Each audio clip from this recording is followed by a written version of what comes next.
How to survive a heart attack alone after 60. 7 life-saving tips every senior must know. Have you ever wondered what you would do if a heart attack suddenly struck and you were completely alone? It's a frightening thought, but the reality is that it happens far more often than most people realize. Many of us assume we'll have time to react or that someone will be nearby to help. But the truth is simple and sobering.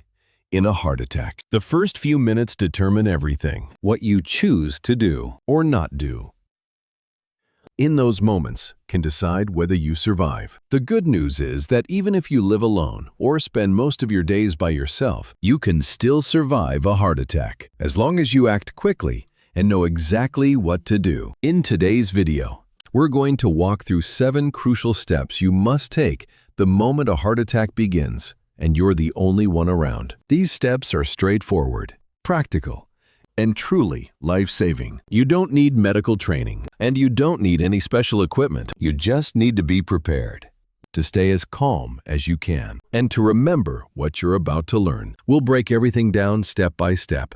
How to recognize the very first warning signs, what you should take immediately, how to keep your heart from working too hard, and the small but powerful actions that might give you just enough time for help to reach you. And I invite you to stay with us until the very end, because the last few steps are the ones people most often overlook. Yet they may be the very things that end up saving your life. The very first and most important part of surviving a heart attack when you're alone is learning to recognize how it truly begins, not only in your chest, but throughout your entire body. Most people expect something dramatic, that crushing, unbearable pain we often see in movies, someone clutching their chest and falling to the floor. But in real life, heart attacks usually begin much more quietly. The body doesn't always shout for help.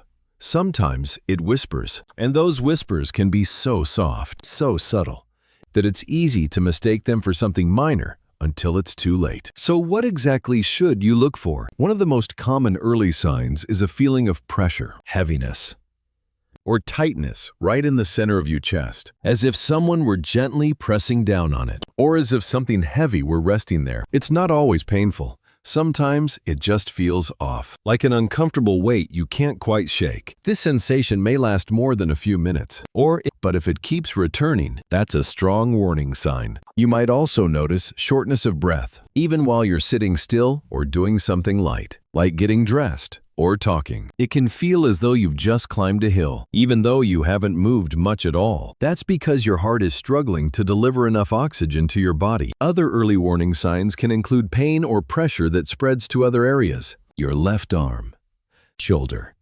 neck, jaw, or even your back. The discomfort may move around or appear in places you wouldn't expect, which is why so many people confuse it with muscle tension or indigestion. Then there are the symptoms that seem unrelated at first glance. A sudden wave of fatigue, lightheadedness, nausea, or a cold, clammy sweat that breaks out without reason. Some people feel an unexplained sense of anxiety, as if something is wrong, but they can't describe what it is. You might also feel unusually weak or dizzy, like you're about to faint, even though your surroundings haven't changed. And for many older adults, especially for women, the warning signs can be very different from what we traditionally think of as a heart attack. Instead of a sharp pain in the chest, there may be pressure or burning in the upper stomach, discomfort between the shoulder blades, or pain that feels more like indigestion than heart trouble. These differences are one of the biggest reasons why heart attacks often go unnoticed in the early stages, particularly among women and seniors. Let's take a real example. Walter, who is 74, noticed one afternoon that he felt a faint tightness under his collarbone. Nothing severe. Nothing that stopped him from moving. Just a strange pressing sensation that reminded him of mild heartburn. At first, he brushed it off.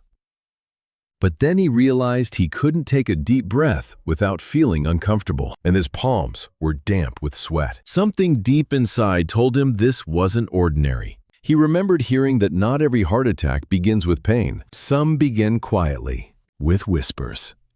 Instead of waiting to see if it would pass, he called for help right away. That simple decision, listening to his body rather than ignoring it, likely saved his life. Our bodies have their own language. They often warn us softly before they warn us loudly. And when it comes to the heart, those gentle warnings may be the only chance we get to act before real damage begins. That's why awareness is so critical. Don't wait for dramatic pain.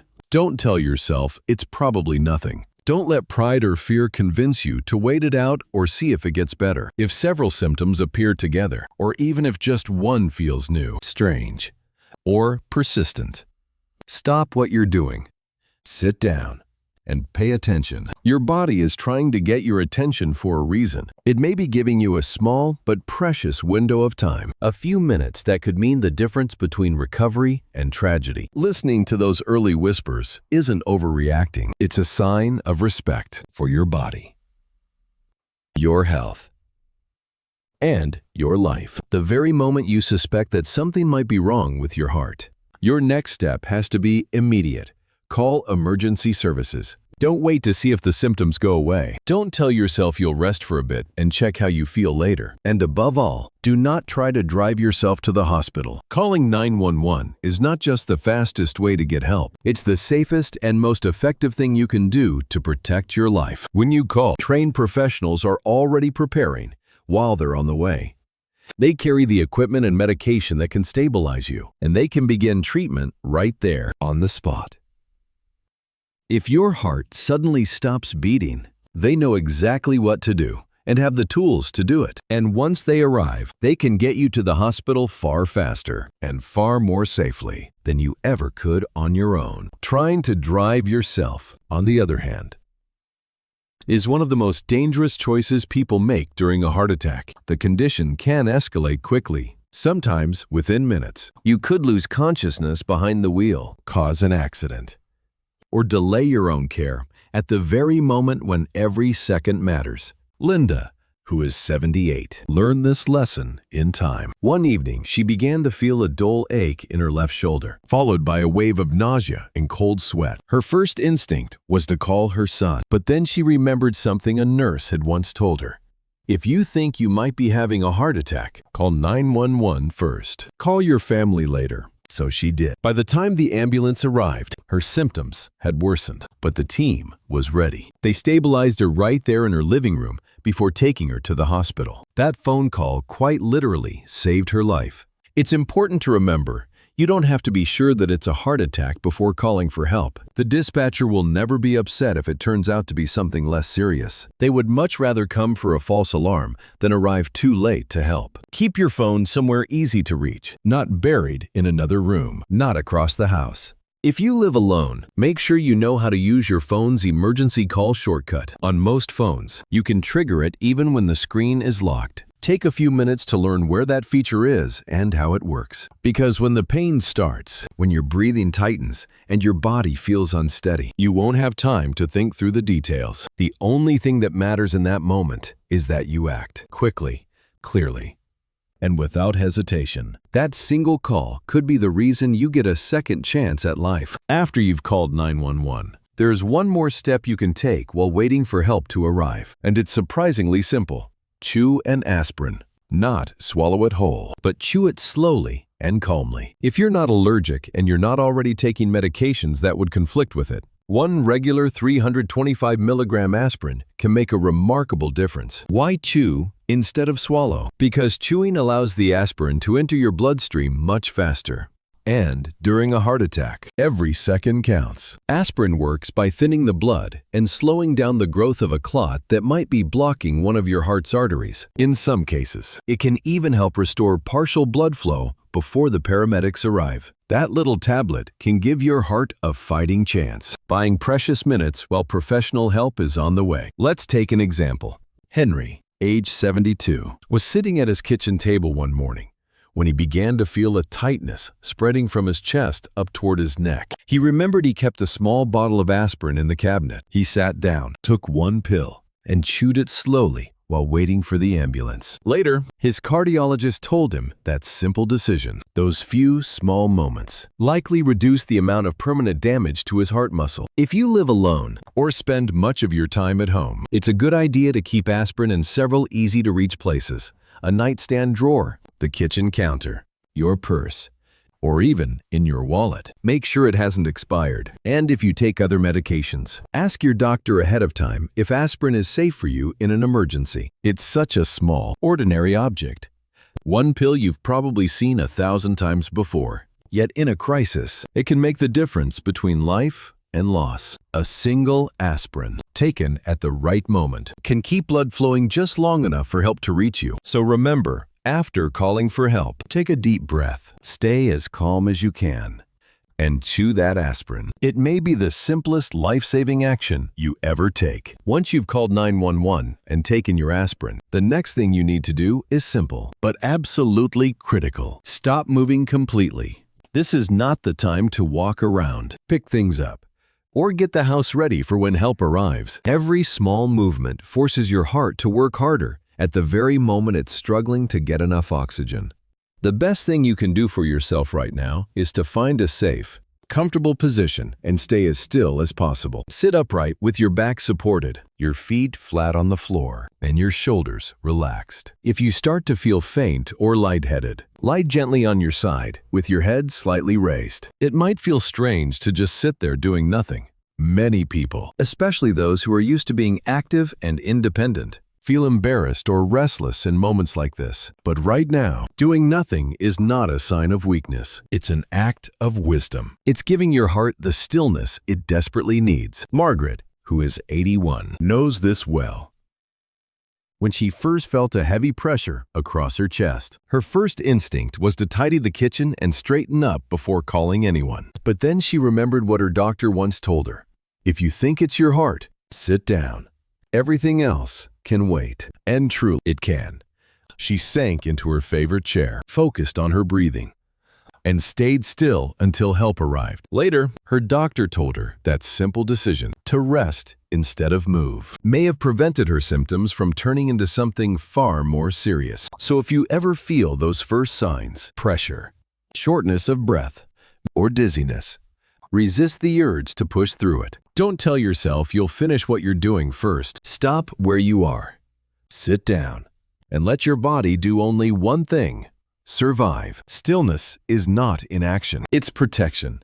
And in a moment like this, it might be the most powerful choice you can make. If you still have enough strength and the door isn't too far away, take a moment to unlock it. It might seem like a small detail, but in an emergency, a locked door can cost precious seconds. And when you're having a heart attack, seconds truly matter. Paramedics can, of course, break down a door if they need to, but doing that takes time, creates confusion, and can even put you at risk if you're close to the entryway. Unlocking the door in advance allows them to reach you faster, more quietly, and begin care the moment they arrive. That tiny bit of preparation could make a life-saving difference. If you live alone, it's worth thinking ahead before a crisis ever happens. Is your house number clearly visible from the street? Is your door easy to open from the inside? Do you have a spare key that a trusted neighbor or family member could access quickly? For many people, a simple smart lock or a small medical lockbox for a key can give responders instant access when every heartbeat counts. Paul, who is 76, learned just how valuable this can be. After calling 911, he managed to unlock his front door and then sat down to wait. When the paramedics arrived, they told him that simple action saved them roughly 30 seconds. And sometimes, that's the difference between life and death. But remember, only do this if it feels safe. If walking to the door makes you dizzy, lightheaded, or unsteady, don't risk it. Sit or lie down and focus on breathing calmly while you wait for help. The paramedics will find a way in. Your safety and stability always come first, even in moments of fear and urgency. These small, thoughtful actions show that you're doing your part calmly, wisely, while the professionals rush to do theirs. While you're waiting for help to arrive, your phone becomes far more than just a device. It becomes your lifeline. It connects you to the people who can guide you, reassure you, and keep you alive until the paramedics reach your door. Here's what you should do. Once you've called 911, switch your phone to speaker mode and set it down beside you. Keep the dispatcher on the line This might seem like a small step, but it makes a big difference. Using speakerphone allows you to breathe more easily without the strain of holding the phone to your ear. It also frees your hands so you can stay still and relaxed. There's another important reason for using speakerphone.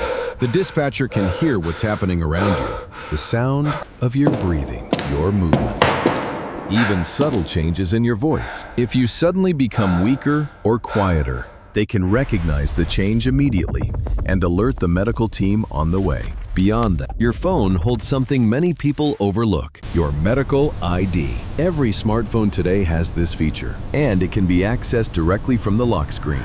It contains vital information about you, such as your age, medical conditions, current medications, allergies, and emergency contacts. Think about how valuable that is. If you lose consciousness before help arrives, your phone can speak for you when you can't. Paramedics can open the medical ID and instantly know what matters most for your care. That's exactly what happened to Evelyn, age 79. She fainted just a few minutes before the ambulance reached her home. But when the team arrived, they opened her medical ID and immediately saw that she was diabetic and allergic to penicillin. That information prevented a dangerous mistake and allowed them to contact her daughter right away. Setting up your medical ID only takes 5 minutes, but it can save precious time when every second matters. So take a moment after this video to check your phone, enter your details, list your emergency contacts, and make sure it's accessible from the lock screen. You may never need it, but if you ever do, it could be the one voice that speaks for you when you no longer can. In the middle of a heart attack, fear can take over before anything else does. The pain, the tightness, the uncertainty. It can all send your body into panic. And when that happens, your heart may start beating even faster. Not because of the heart attack itself, but because of the fear that follows. While breathing alone can't stop a heart attack, it can help your heart stay as steady as possible until help arrives. Your breath is one of the few things you can still control in that moment, and using it wisely can make a real difference. Try this simple rhythm. Inhale slowly through your nose for about 4 seconds. Hold that breath gently for just a moment. Then exhale softly through your mouth for 6 seconds. And repeat. This calm, steady breathing helps your nervous system settle down. It eases panic, lowers tension, and gives your heart a chance to find a steadier rhythm. It keeps your body from slipping into shock, and that can buy you precious time until the professionals get to you. Frank, who is 83, remembers this all too well. When the pain hit, he was terrified. He said it felt as if his body was fighting against him. But then he remembered a simple breathing exercise his doctor had taught him during a checkup. So he focused on one thing: his breath. In, hold, out. Again and again. When the paramedics arrived, his condition was still serious. But he was awake, alert, and stable. Later, he said, "That breathing didn't fix my heart, but it helped me stay calm enough to survive until they got here." And that's exactly what this step is about. Your breath can't repair your arteries, but it can keep oxygen flowing to your body, help your heart work a little more efficiently, and give you the time you need for help to arrive.